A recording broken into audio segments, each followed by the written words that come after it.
শুভ দুপুর বন্ধুরা, কি করছো তোমরা সবাই? সকালটা আমার এইভাবেই শুরু হয়েছে। আজকে মেয়েকে স্কুলে নিয়ে যাচ্ছিলাম, তাই তোমাদেরকে একটু শেয়ার করলাম। আমি ওখানে দাঁড়িয়েছিলাম, দাঁড়িয়ে এখানে ওয়েট করছিলাম মেয়ের জন্য, আর তোমাদেরকে একটু শেয়ার করলাম। এখানে আমার মুখটাও দেখিয়ে দিলাম সকালবেলা উঠে। তো আশা করছি সবাই বেশ ভালো আছো, সুস্থ আছো। আমিও ভালো আছি এবং সুস্থ আছি। দেখো, আমি সকালে এটা নাস্তা বানিয়েছিলাম। এটা নাস্তা অ্যাকচুয়ালি আজকের না, আজকে ফ্রাইডে। এটা কালকের সকালের টিফিন ছিল, আর বাবার জন্য করে দিয়েছিলাম, তাই তোমাদের একটু শেয়ার করে দিলাম। তো বানিয়ে টানিয়ে আমি ওর বাবাকে দিয়েছিলাম, দিয়ে খাবারটা ওর ওই একই তো জানো দোকান আছে, তো বাবাকে দিয়ে একটু দেখো লুকটা এরকম হয়েছিল, কেমন হয়েছে দেখতে জানিও কিন্তু বন্ধুরা। আর বাবাকে দিয়েছিলাম, আর বাবাও খেয়ে খুব ভালো পেয়েছিল, ভালো লেগেছিল।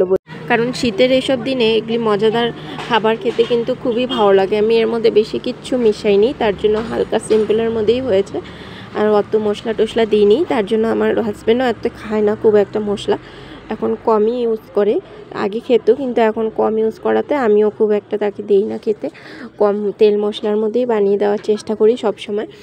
আর তোমাদেরকে একটা কথা শেয়ার করতে আসলাম। আমার মেয়ের হলো এই সানডেতে বার্থডে পড়েছে, নভেম্বরের 24 তারিখ। তোমরা প্লিজ ওকে পাশে থেকেও সাপোর্ট করো, ভালোবাসা দিও, আশীর্বাদ করো, ও যেন মানুষের মতন মানুষ হয়ে গড়ে উঠতে পারে।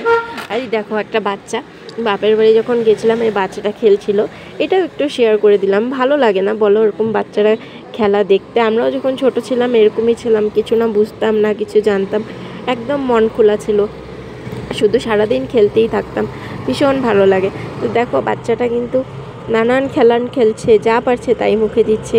কিন্তু এখন যদি আমরা সেই দিনগুলি ফিরে পেতাম কতই না মজা হতো, কিন্তু সম্ভব না সেই দিন ফিরে পাওয়ার। তাই আমি বলবো, যখন যেই বয়স আছে তখন সেই বয়স তোমরা একটু ভালোভাবে ওই এনজয় করে নাও ওই বয়সটাকে, কারণ একবার বয়স পেরিয়ে গেলে কিন্তু আর ফিরে আসে না। সেটা তুমি যেভাবেই যেমনই থাকো, কষ্টের মধ্যে থাকো, তুমি সুখে থাকো, আনন্দে থাকো, কিন্তু সেই বয়সটা কিন্তু আর ফিরে আসবে না। তাই যখন যেই বয়স তখন সেই বয়সে সেই আনন্দ করো, সেই ইচ্ছেগুলো পূর্ণ করো। ভালো ইচ্ছে, তুমি ভালো ইচ্ছে যদি মনের মধ্যে রেখে এগিয়ে যাও, নিশ্চয়ই সেই ইচ্ছেগুলো তোমার পূর্ণ হবে এবং সবার ভালোবাসা পাবে। ঠিক কি বলছি তাই বলছি বলো, এটা ঠিক না কথাটা?